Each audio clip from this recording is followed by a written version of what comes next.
is outside Houston. How far outside Houston are you? About an hour. Okay, where? In Conroe.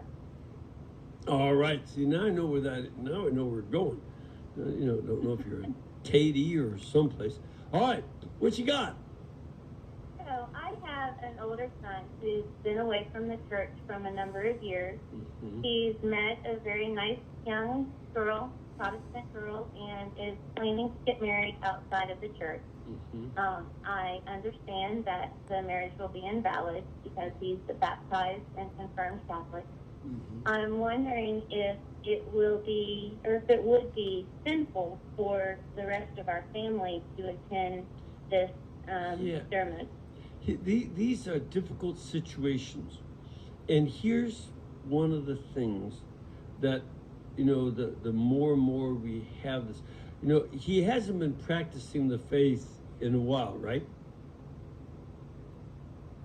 Tracy? Correct. Yeah. And is it because he rejects Catholic faith, or he just let it slide? I think there was some rejection there. He's had a very difficult time with all of the scandals, with everything that's happened in the church. Well, first of all, tell him good. You shouldn't have an easy time with that. That's all of us have hard time with that. So that's not bad, having a hard time with it. But does he have a hard time with Judas Iscariot being chosen by Jesus to be an apostle and a bishop? Yeah, that I don't know. We haven't talked about it a whole lot, which I know sounds bad, but coming from a mom, you don't want to say the wrong thing. Yeah. Oh, look, did you ever say the wrong thing to him about potty training? Oh, probably. And he got over it. Yeah, I know. So here's one of the things.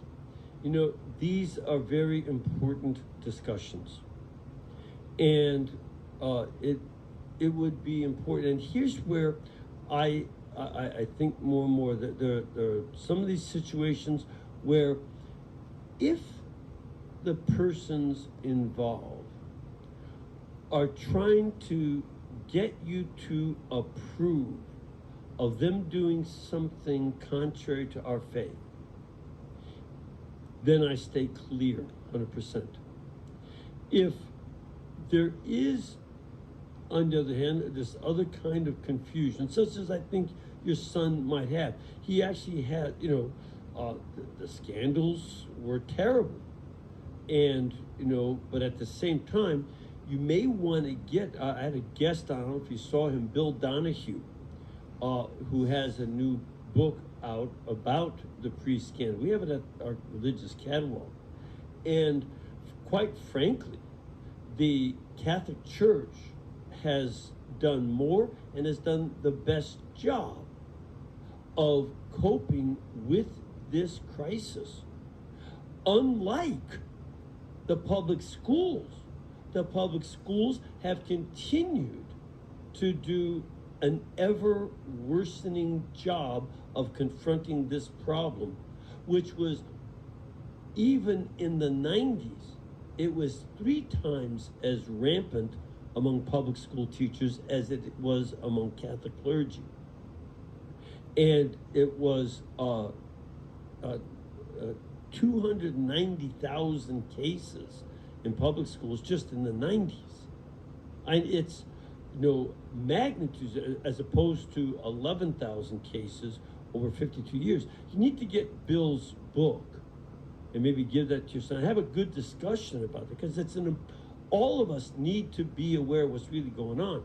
But some of that can be corrected. And if attending helps you to keep a bridge open that can allow these kinds of very important discussions, which have to do with the salvation of his soul, then I would go to keep that bridge open. But if it's to get you to approve of him going contrary to the faith, then I wouldn't go. Does that Do you have a principal there for you?